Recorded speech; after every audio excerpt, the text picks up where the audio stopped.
history. The idea came in July 1918 at a conference of Allied generals, which offered him a chance to redeem his reputation. His men controlled the ground east of Amiens, where Ludendorff had now thinned out his troops, presenting Rawlinson with a perfect spot for a breakthrough. What Rawlinson came up with was an imaginative and radical new strategy. He would concentrate a force of around 350,000 troops along a 17-mile front. This force would massively outnumber the Germans facing them. North of the River Somme, in this hilly country, was the British Three Corps. Below them, the Australians. On the other side of this railway line, the Canadians. And next to them, the French. What attracted Rawlinson to this terrain was that apart from the rugged and more difficult ground to the north, it was dry and open, ideal territory for the Allies' newest weapon, tanks.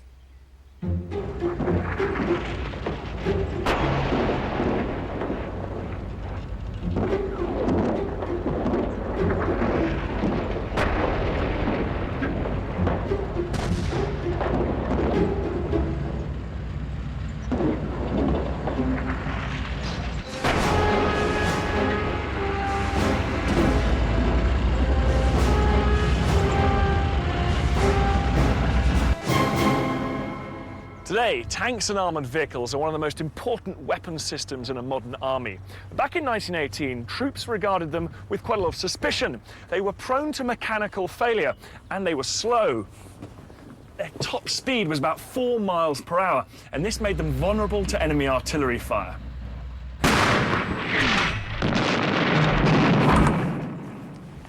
Tanks could be very claustrophobic and disorientating, but perhaps worst of all was the fact there was no separation between where the engine was and the area for the crews, which meant that after half an hour, temperatures could reach about 100 degrees Fahrenheit.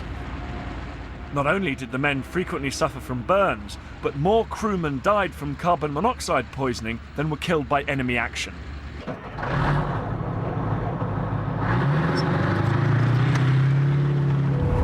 In fact, usually, after just one day of battle, tank crews had to be sent to recover in a field hospital from the experience. But despite this, they did have their advantages. They were invulnerable to machine gun fire, and they could crush barbed wire. Lastly, they put the fear of God into the Germans. The Germans had virtually no tanks, but now they were about to face the greatest concentration of tanks ever assembled on a battlefield. But tanks were only part of Rawlinson's grand design. The Battle of Amiens would use all the resources he had, working closely together, just as they do today.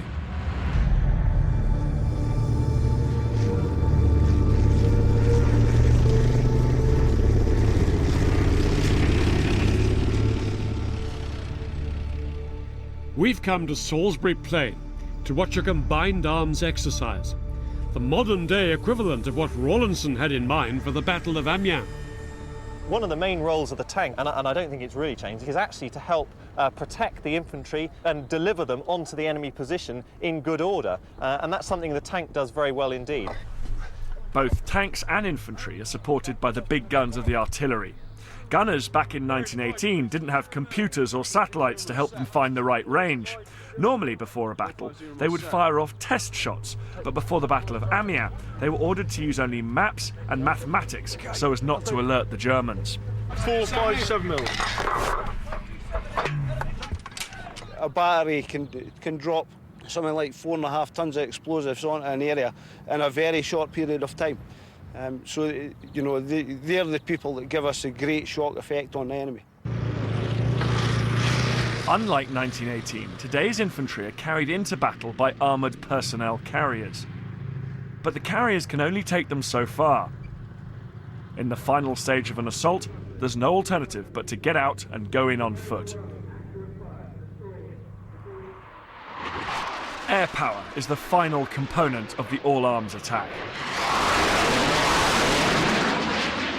It's crucial that that all the different elements work together.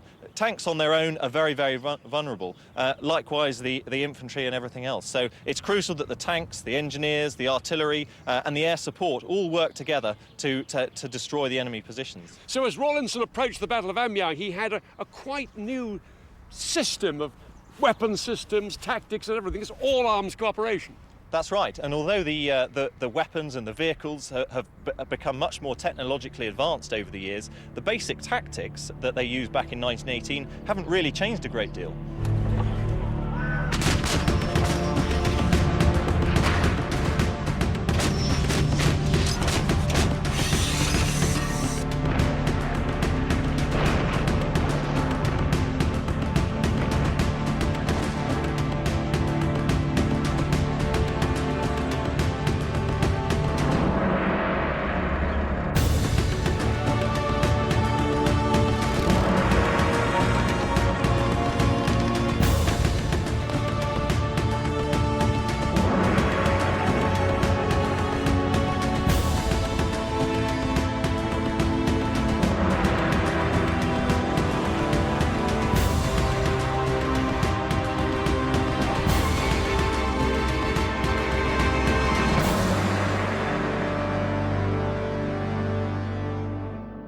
Isn't it amazing how everyone we've talked to today has kept saying what we're seeing today it began back in 1918. It's extraordinary. All their tactics are really date back from then. And you consider that 2 years before 1918, it was still just a bunch of riflemen lining up in a line and walking towards the enemy trenches. It's amazing how much change happened in those 2 years. And what's so impressive, we've seen all arms working together. Aircraft, tanks, infantry, combining to overwhelm the enemy.